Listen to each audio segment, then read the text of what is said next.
Yeah, and uh, Alistair, you Oui. could talk about Et now Alistair, pourrais-tu what parler you think maintenant of de ce que tu penses Russia's de approach l'approche overall, russe not en just général, in the pas latest seulement lors des talks, dernières but discussions, also mais aussi just what we've à partir seen de ce que nous in avons vu en response réponse to what à ce qui a has been, été, as comme you tu have l'as dit, said, une uh, tentative presque almost vaine like a de fruitless normalisation et bien uh, sûr d'entamer de réelles endeavor négociations pour régler around le conflit. normalization, Les médias of course, occidentaux around dominants ont getting to some paniqué sort of face aux resolution avancées about russes settling sur the le terrain. conflict. La The Western Russie, mainstream media Vladimir isn't at Poutine, all budging Sergei on Lavrov et its les autres ont terms été très and clairs sur leurs how recent conditions. Alors developments parle-nous si tu penses have que la Russie a been bougé sur ses informing conditions or et lacking comment in les informing us développements about récents ont what influencé ou pas du Russia's tout la approach stratégie russe. is here. Eh bien, tout d'abord, je pense que son équipe a vraiment mené une approche très mal conçue de cet exercice. La faction menée par Kellogg a été absolument catégorique. Un cessez-le-feu immédiat, puis après on pourra parler. Apparemment, Kellogg fonde cela sur son expérience de carrière où, vous savez, soudainement la ligne de contact est devenue la ligne définitive. Et on a conclu, puis ils ont dit, on négociera un accord entre les deux parties plus tard. Eh bien, nous en sommes là, combien d'années après? Et il n'y a pas d'accord, pas de solution politique. Poutine comprend cela, et il comprend que le but est de donner aux États-Unis un sentiment de victoire. Vous savez que si le conflit est dit gelé, il ne cesse de dire que c'est un conflit gelé. Ce n'est pas un conflit gelé. C'est pas un conflit gelé. La ligne de tous les jours. Mais ils insistent pour dire que c'est un conflit gelé. Et le but de ce gel est de préserver assez d'Ukraine, une Ukraine résiduelle, pour qu'ils puissent ensuite se réarmer, revenir et attaquer et être une base pour d'autres attaques contre la Russie. Et vous savez, personne en Russie n'accepte cela. Ils comprennent tous très bien que c'est exactement l'intention occidentale. Préserver suffisamment, instaurer un cessez-le-feu et y mettre l'OTAN pour le surveiller. Alors pendant qu'ils, vous savez, font venir l'entraînement de l'OTAN, les armes de l'OTAN, et puis préparent, vous savez, Poutine s'est déjà fait avoir une fois par ça. Il ne va pas se faire avoir à nouveau. J'étais en Russie il n'y a pas si longtemps, et l'ambiance a bien changé. Les Russes, dans leur ensemble, et j'étais en partie à Saint-Pétersbourg, qui est une capitale très libérale, mais tout le monde comprend maintenant exactement que l'Occident utilise juste ce prétexte ukrainien pour se positionner et essayer d'affaiblir encore plus la Russie. Donc il y a un énorme soutien. On peut dire, ah, ce n'est pas soutenu, tout ça. C'est des bêtises. Il suffit de regarder les conscrits volontaires qui demandent à rejoindre l'armée russe. Je veux dire, si ça allait mal, si ça échouait, les gens ne se porteraient pas volontaires. 35 000 par mois comme ça, pour rejoindre l'armée russe, ils iraient faire autre chose. Mais c'est ce qui se passe. Et donc il y a un soutien à Poutine. Ils comprennent que Poutine, en quelque sorte, joue aux échecs avec toute l'OTAN et le monde occidental et qu'il doit l'emporter parce que c'est un besoin existentiel pour la Russie de gagner ce conflit. Oui. Et Yes, and alors, how much then, Alistair, qu'en est-il des Alistair, discussions sur is le the cessez-le-feu, ou plutôt ceasefire de la talks parole, then, or autour du ceasefire cessez-le-feu talks du côté when it comes américain et de to the l'OTAN du U.S. côté and the ukrainien? other side, Ils Ukraine en side? parlent They bien talked plus que la about it Russie, surtout ces far derniers more temps. than Tu as Russia écrit dans ton talks dernier about it, article especially que of la late. Russie You cherche à wrote in comprendre your les latest différentes piece contraintes qui pèsent sur about Trump, how Russia qui is disaient que coming l'Ukraine était sur la various voie d'une constraints on Trump. autodestruction, You à wrote la that Mechland, si je me souviens Ukraine bien. was Parle-nous on donc a de la path situation de of l'Ukraine à ce a sujet slow fuse et de celle de l'OTAN self-destruction, I think et you des put it as. États-Unis. Je me So, demande si les discussions talk about sur the le condition of cessez-le-feu Ukraine in this ne respect, concernent pas and plus okay, leur so more situation, about them and plutôt more about que les their besoins ou les situation désirs than about particuliers de la Russie. Russia's particular needs and desires. Bien sûr, l'Europe et les États-Unis sont désespérés à l'idée qu'il ne doit pas y avoir une grande défaite. Vous savez que ça ne doit pas ressembler à Kaboul, à la chute de Kaboul et aux scènes terribles de fuite. Ils veulent éviter que ça se répète à Kiev ou ailleurs en Ukraine. Mais certainement l'armée ukrainienne est en train de s'effondrer dans ses premières phases, Kherson étant le cœur de ce processus, mais cela concerne toute la ligne. Tu te souviens de l'adage d'Hemingway à propos de la faillite? On lui a demandé ce qu'était la faillite. Il a répondu, ça commence lentement lentement, lentement, puis très vite. Et il y a des signes que ça s'accélère déjà beaucoup. Il y a un grand désenchantement parmi les commandants militaires. Ils n'aiment pas qu'on leur dise « Vous devez défendre ce village jusqu'au dernier homme », alors que les Russes sont tout simplement supérieurs en nombre et en appui militaire. C'est donc sur le point de s'effondrer. Est-ce que Trump comprend ça? Peut-être. Il a parfois fait des commentaires sur le fait que ce sera peut-être la situation militaire qui définira l'issue. Et il a raison. Ce sera décidé sur le champ de bataille, pas dans une négociation à Istanbul. Les détails, peut-être, oui, devront être réglés à Istanbul, mais oui, ça se jouera sur le terrain.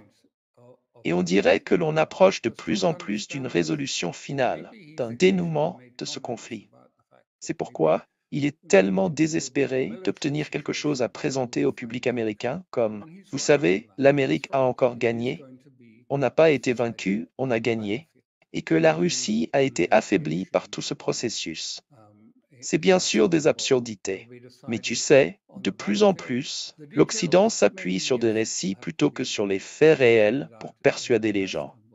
On peut toujours construire ou façonner un récit pour suggérer ça ressemble à une défaite, mais en réalité, c'est une victoire.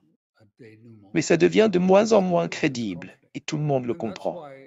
Et l'Europe en particulier est dans un état de désespoir à ce sujet, parce que beaucoup de leur capacité, de celle de l'Union européenne, à se préserver dépend de leur rassemblement autour du drapeau ukrainien, en prétendant que l'Ukraine est d'une certaine manière l'Europe, ce qu'elle n'est pas, mais en prétendant que c'est l'Europe contre les terribles Slaves.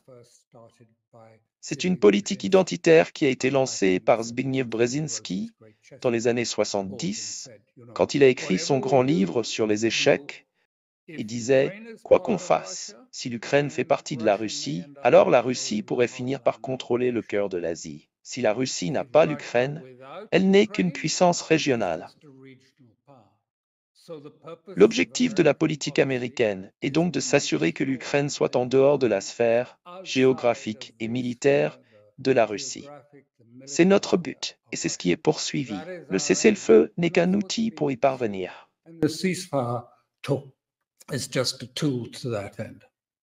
Oui, oui.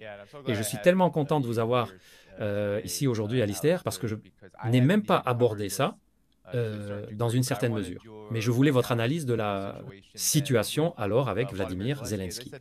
Comme je l'ai dit, il semble que l'Ukraine parle beaucoup de cessez-le-feu, beaucoup de après la guerre récemment.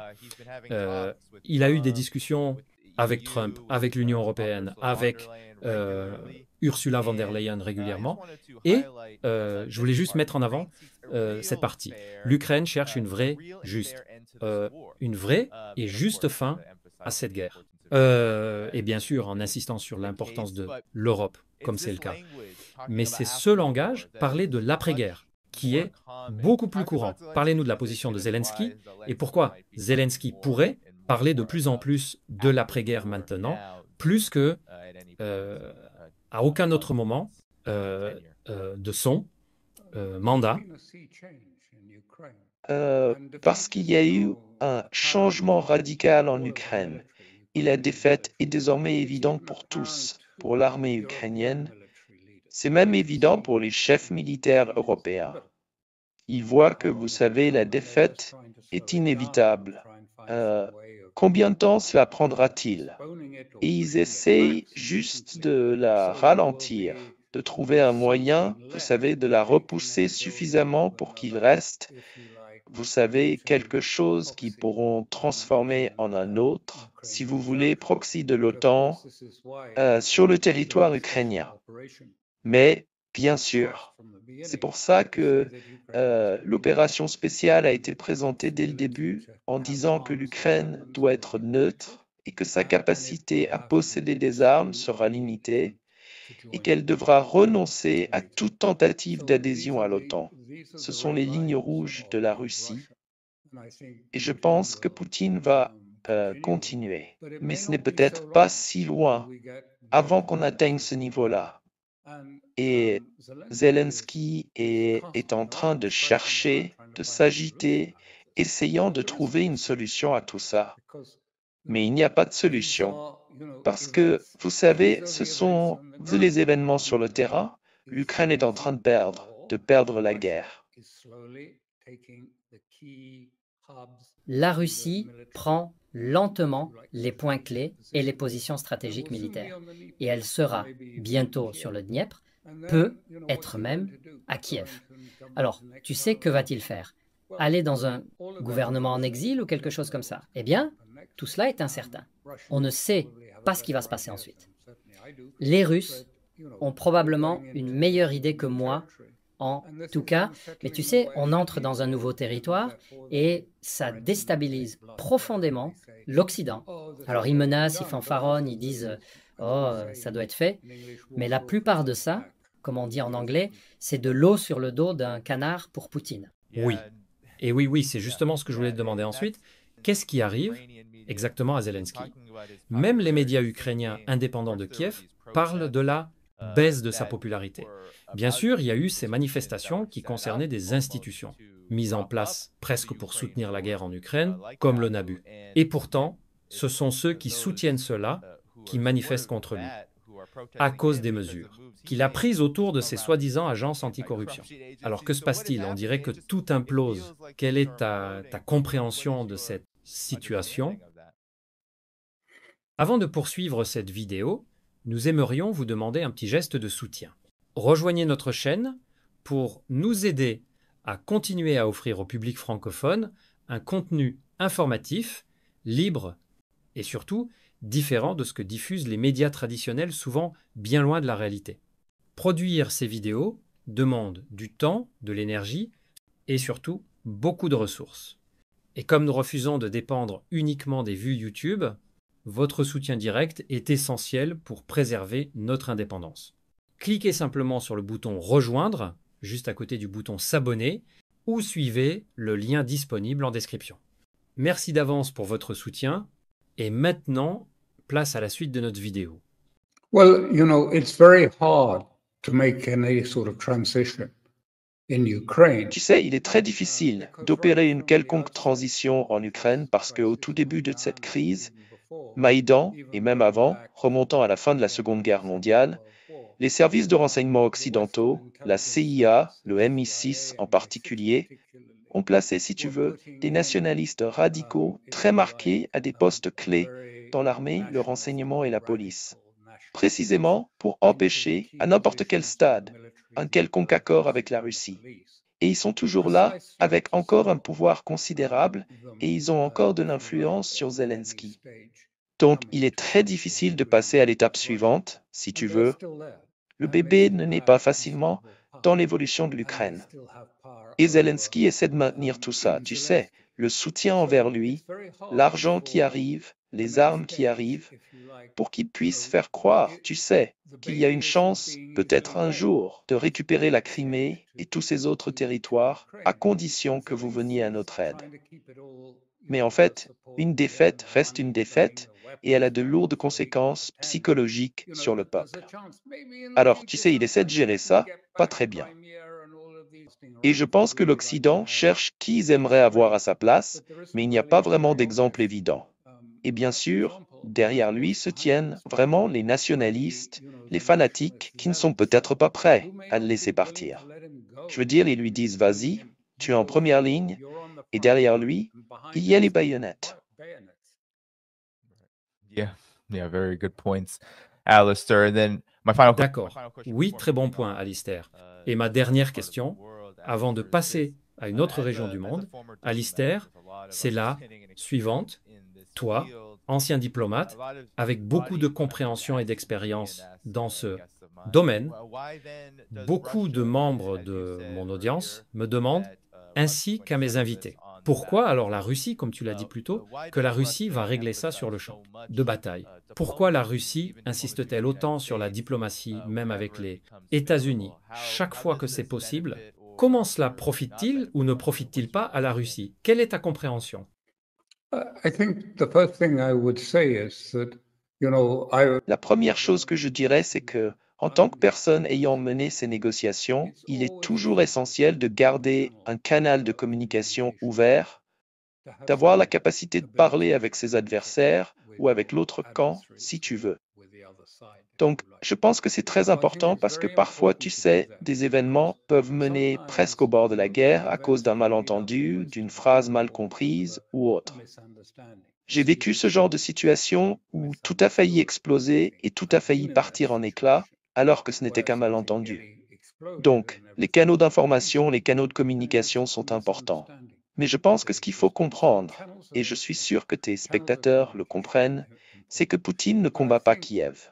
Il combat l'OTAN collective, l'OTAN tout entière, dont une grande partie est présente en Ukraine. Bien sûr, le soutien, le renseignement, les armes ont été cruciaux. L'OTAN est pleinement engagée dans ce processus. Et il essaye aussi de gérer la question du Sud global, l'opinion dans le Sud global, l'opinion en Inde, en Chine. La Chine est plutôt du côté de la Russie, mais il doit penser à la grande image. Et dans ce contexte, il est très conscient de la sensibilité de la psyché américaine. Tu sais, quand il y a un grand revers, c'est le 11 septembre, Pearl Harbor, que va-t-on faire? Il faut agir. Donc il essaie d'y aller doucement, doucement, doucement. Mais tu ne devrais pas voir ça uniquement à l'occidental. Les Occidentaux aiment penser en termes d'attaque militaire, une colonne de chars qui traverse les lignes. Ils pensent à ce qui s'est passé en Irak, même si c'est mal compris, mais ils pensent à Desert Storm, à une percée massive. Alors que la Russie met la pression sur toute la ligne, tous les points, pas tous ensemble en même temps, mais quasiment tous ensemble. Peut-être en reculant un peu, puis en avançant, la pression s'accumule, jusqu'à ce que, au lieu d'une percée centrale, tout se décompose, se désintègre sous cette pression généralisée. Donc la stratégie est très différente de ce que l'OTAN ou l'Occident comprennent, et ça engendre des malentendus. Mais Poutine a toujours, et la Russie a toujours été très claire, dit que c'est une menace existentielle pour eux. Et la réponse est qu'ils doivent discuter de cela, et ils sont prêts à le faire. Ils ont même publié des documents, je crois, en décembre 2023, disant « Nous avons besoin d'une véritable architecture de sécurité en Europe ». Et je pense que cela doit être parfaitement clair pour tous ceux qui regardent cette vidéo. Nous en avons besoin parce que personne ne veut finir dans quelque chose qui dégénère en guerre nucléaire. Et puis, et enfin, comme je l'ai dit, enfin, avant de passer à une autre région du monde, dernière question à ce sujet, Alistair. Certains de mes invités ici ont dit que, selon eux, la seule façon de faire appliquer ce genre d'architecture de sécurité, la seule manière d'aborder les causes profondes, comme la Russie le dit, pour parvenir à une démilitarisation complète, une dénazification de l'Ukraine, c'est essentiellement de passer à une phase de non seulement décomposer les lignes de front, mais aussi de prendre Odessa et même d'avancer jusqu'à contrôler politiquement Kiev, dicté par la Russie. Tu vois ça comme ça, ou y a-t-il une autre issue possible? Oh, bien sûr. Bien sûr, nous, je veux dire la Russie, je ne sais pas. Bien sûr, je ne connais pas leur plan, mais tu sais, Odessa est la clé de la mer Noire. L'Occident et l'OTAN essaient de s'emparer de la mer Noire depuis longtemps, environ 200 ans. Et si l'Occident tenait Odessa, ce serait bien sûr une menace directe pour la Crimée. Donc je pense qu'il est peu probable qu'ils la laissent. Jusqu'où ils iront? Je veux dire, je pense, tu sais, j'ai vécu des situations. Je ne suis pas militaire, mais j'ai été en Afghanistan. C'est incroyable à quelle vitesse, quand quelque chose, c'est comme une avalanche. Tu sais, tu commences avec un petit changement, puis soudain, les choses glissent, glissent, glissent. Et c'est, tu sais, il ne faut pas sous-estimer. Une fois que ça s'effondre, ça peut s'effondrer très vite. Ça peut prendre plus longtemps ou moins longtemps. Mais tu sais, la pression que la Russie exerce est précisément celle-là. Arriver au point où il y a un effondrement systémique, non seulement de l'armée, mais de toute la structure des nationalistes extrêmes à Kiev et de tout le système. Et une fois que cela sera fait, alors, tu sais, je pense que la Russie se retirera un peu et on verra qui se manifestera pour prendre en charge la restauration. Je veux dire, un Ukrainien pour restaurer, tu sais, une vie normale, ce que tout le monde veut en Ukraine. Revenir à une Ukraine sous un gouvernement efficace. Oui. Et la question est, est-ce que l'Occident uni, l'Occident collectif, peut accepter un tel scénario? Non, non, mais il pourrait devoir le faire. Je veux dire, tu sais, c'est la fin des choses. Il pourrait devoir le faire. Et tu sais, il faut faire avec. Ils ont dû faire avec ce qui s'est passé à Kaboul. Tu sais, c'est la vie. C'est ce que signifient les faits sur le terrain. Si tu es vaincu, tu es vaincu. Et c'est douloureux. Il faut se relever, se ressaisir et l'accepter. Ça va être très dur. Plus dur pour les Européens que pour les Américains, parce qu'ils ont subi toute une série de défaites humiliantes dans le domaine financier. L'Union européenne, tu sais, n'a vraiment que ce lien. C'est un lien très étrange parce que c'est une identité artificielle créée pour faire tenir ce lien. Mais ils n'ont que ce lien. Et une fois qu'il tombera, tu sais, tu auras les pays baltes qui iront dans une direction. Tu auras l'Italie, l'Espagne et les pays méditerranéens qui diront non, nous voulons de bonnes relations avec la Russie. Tu auras beaucoup d'Allemands qui diront relançons Nord Stream. Et je pense que l'Union européenne ne survivra pas à ça. Oui, je me souviens juste de la dernière fois où j'étais en Europe, il y a quelques années, et de voir à quel point l'Europe est investie à tous les niveaux, que ce soit dans les rues de Berlin ou à Bruxelles. On voit à quel point l'Europe est submergée et engagée dans ce conflit. Et comme tu l'as dit, c'est tellement lié à leur vie économique maintenant que se retirer sera très compliqué. Mais, Alistair, je voulais savoir... Je peux juste interrompre avant que tu ne quittes le sujet. Oui, je t'écoute. Ce que tu dis est vrai pour les élites, pour l'establishment. C'est exactement ça. Ce n'est pas vrai pour le peuple. Tu sais, il n'y a pas de cri de guerre contre la Russie en Europe. C'est une fiction. Je veux dire, je vis ici en Italie et je peux te dire que personne n'est du tout pressé d'aller en guerre contre la Russie. Tout le monde ressent la douleur économique et tu sais, ils méprisent ces élites à Bruxelles. Ils les détestent vraiment et ils savent que les élites les méprisent aussi. C'est la fracture. Donc, ce n'est pas toute l'Europe dans ce sens. Oui, je veux dire, c'est ça le sentiment. Et parce que, tu sais, comme un voyageur comme moi, tu vas être dans ces zones touristiques où se trouve ce genre de capital. Et c'est là que passe le message, la formation du récit. Tu vois ça partout. C'est comme ça qu'ils essaient de faire et ils ont échoué. Ils ont échoué à convaincre les gens que c'est un projet valable. Et bon sang, ça fait presque 3 ans maintenant, et je pense que les résultats parlent d'eux-mêmes. Alistair, maintenant, pour passer à l'Asie occidentale, la dernière fois qu'on a parlé, c'était avant la guerre de 12 jours, comme on l'appelle maintenant, entre Israël, les États-Unis et l'Iran. Maintenant, nous sommes dans une situation post-cessation des hostilités. Israël semble hors de contrôle.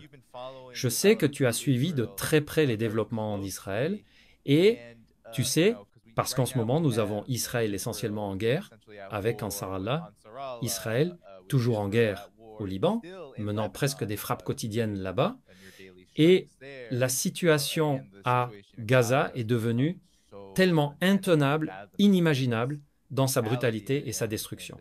Alors, quelle est ton évaluation de la situation en Asie occidentale par rapport à ce projet? Qu'Israël et les États-Unis y poursuivent? Well, I don't want to make too much of it, but I did go on Iranian television sometime before that. Eh bien, je ne veux pas en faire trop, mais je suis passé à la télévision iranienne un peu avant ça, et j'ai dit qu'une attaque allait venir d'Israël et que ce serait probablement une attaque de décapitation. Et c'était juste un peu avant. Je ne pense pas que ce conflit soit terminé. Je sais que l'Iran croit aussi qu'il y aura une autre escalade à un moment donné et se prépare à une autre guerre avec Israël. Pas dans un futur immédiat, peut-être. Mais tu sais, ils se réarment, ils organisent leur défense aérienne, ils changent la structure de commandement. Il y a une nouvelle structure de commandement qui vient d'être annoncée pour contourner, si tu veux, le système de défense stratégique qui était trop lourd. Donc ils pensent dans ces termes-là. Le problème, je pense, est trop compliqué pour qu'on en parle en détail maintenant. Mais si jamais il y a une autre frappe sur l'Iran, sur ses sites nucléaires, Natanz, Ispahan, etc., ce sera inutile, parce qu'il semble, et Israël et les États-Unis sont d'accord, que la majeure partie de l'uranium enrichi a soit été enlevée avant, soit est inaccessible aux Iraniens. Ce ne sera pas compliqué de redémarrer le système. Il ne faudra pas de grandes salles de centrifugeuses pour ça. Ça peut se faire à petite échelle, aussi efficacement, s'ils le souhaitent. Et c'est une décision que nous verrons. S'ils sont vraiment poussés par les Européens avec le mécanisme de rétablissement automatique des sanctions, c'est la clause de l'accord sur le nucléaire iranien, JCPOA, pour rétablir et rendre obligatoires toutes les sanctions contre l'Iran. Alors, encore une fois, il y a cette disposition. Les Européens ont dit qu'ils allaient l'appliquer, déclencher cette disposition. Si cela arrive, alors je pense qu'on verra l'Iran quitter le TNP, le traité sur la non-prolifération nucléaire. Ça prend environ 3 mois pour le quitter, mais ils le quitteront probablement à ce moment-là et deviendront effectivement un État nucléaire ambiguement défini. Donc je pense que c'est là où on va probablement avec l'Iran à ce moment. Sur la question de Gaza, c'est vraiment...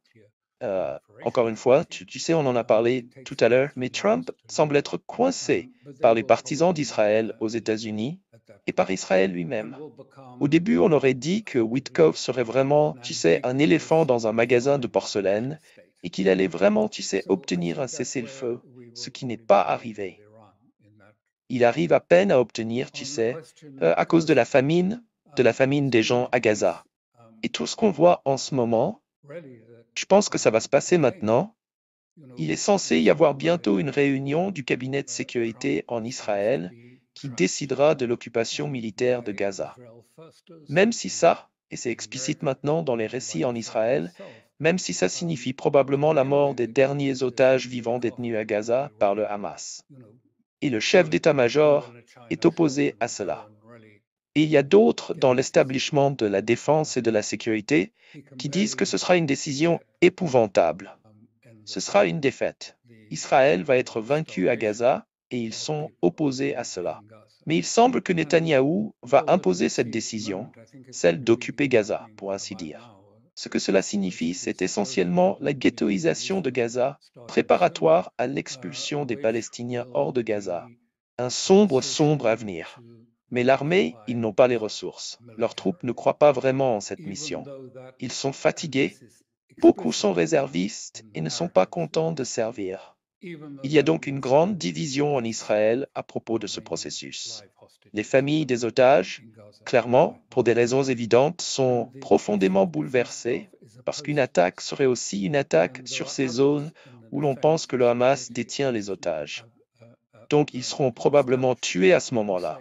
Ils sont donc profondément désespérés et un mouvement essaye d'empêcher le gouvernement de faire ça. Mais Netanyahou dit que si le chef d'état-major n'aime pas les instructions du cabinet, il ferait mieux de partir. Il semble donc très déterminé à aller de l'avant. Et pourquoi? Parce que Netanyahou veut passer cette période jusqu'à la pause estivale, puis au-delà, jusqu'aux élections, peut-être maintenant probables en 2026, ce qui le tiendra à l'écart des tribunaux et des problèmes judiciaires. Il fait face à certaines procédures pour corruption. Mais Israël est confronté à d'énormes divisions. Il y a environ 519 anciens chefs du Mossad, qui est le service de renseignement, et du Shin Bet, le service de sécurité, qui ont signé une lettre disant que c'est fou, que c'est une grave erreur. On devrait faire un accord, sortir les otages et trouver une fin à la guerre à Gaza. C'est sans précédent en Israël. Avoir quelque chose comme ça inclut les chefs, comme Pardo, le chef du Mossad, le chef du Shin Bet, qui signent cette lettre disant que c'est faux. Mais malgré cela, la droite est déterminée à faire ça et poursuit cette voie. Et il semble y avoir une sorte de structure opérationnelle quelque part qui soutient Netanyahou et la droite dans cette proposition, parce que c'est contre ce que nous avons toujours considéré comme l'establishment israélien, qui était l'élite ashkénaze européenne d'Israël, qui sont plus ou moins, ils ne sont pas contre. car globalement, les sondages montrent qu'une proportion écrasante d'Israéliens veulent voir les Palestiniens mourir de faim. C'est ce sondage qui est sorti. On peut le voir dans la presse israélienne. Donc, c'est un moment très très tendu, au bord, tu sais, d'un possible effondrement de la société. Et il n'y a pas un vrai questionnement du type « Quel est le but? Quelle est la finalité d'Israël? Israël va-t-il simplement devenir un État qui existe par des guerres sans fin, des tueries sans fin, des massacres sans fin, comme on l'a vu en Syrie? Est-ce la solution? » Eh bien sûr, Trump parle et dit « Eh bien, je veux vraiment que tout le monde rejoigne les accords d'Abraham, bien sûr, et soutienne. » Oui, il vient juste de dire non. Il a dit que tout le monde doit continuer. Désolé. Et donc, je veux dire, tu sais, oui, mais qu'est-ce que ça signifie réellement? Il n'y a pas d'accord d'Abraham qui soit vraiment conclu, parce que l'ancienne idée, les accords d'Abraham étaient censés être négociés, et pour ainsi dire, un accord pacifique pour normaliser avec Israël, d'une manière ou d'une autre, froide, chaude ou tiède, peu importe, mais normaliser avec Israël. Mais maintenant, c'est, pour ainsi dire, une normalisation des accords d'Abraham, imposée militairement, sans tenir compte de l'opposition. Il pousse simplement, soit vous acceptez les conditions d'Israël, soit nous vous attaquons militairement. Et c'est la position qu'on voit dans la région. Et bien sûr, tu sais, ce qui s'est passé le 13 juin et le 22 juin en Iran, l'Iran est toujours là et reste un État fort et puissant. Et cela inquiète beaucoup les Israéliens. Il y a donc une forte pression pour essayer de persuader les Américains, pour ainsi dire, de finir le travail. Qu'est-ce que finir le travail veut dire? Ils veulent transformer l'Iran en un État balkanisé avec les Kurdes, les Baloutches et les Azéris qui se battent tous entre eux et un État incapable d'exercer une quelconque influence politique dans la région. Mais en réalité, ce qui s'est passé suite aux attaques du 13, c'est une immense démonstration d'unité des Iraniens. Je veux dire, c'était incroyable. Si tu as vu les vidéos, tu ne les as pas vues en Occident, mais les vidéos des funérailles des personnes tuées lors de, pour ainsi dire, cette attaque surprise d'Israël. C'était incroyable. Et les jeunes, absolument partie prenante. Des gens que tu sais beaucoup en Occident disent, eh bien, ils étaient aliénés du gouvernement. C'est pas vrai, ils le soutiennent pleinement, ils sont totalement derrière. Le guide suprême est devenu une icône, une rockstar dans tout ça.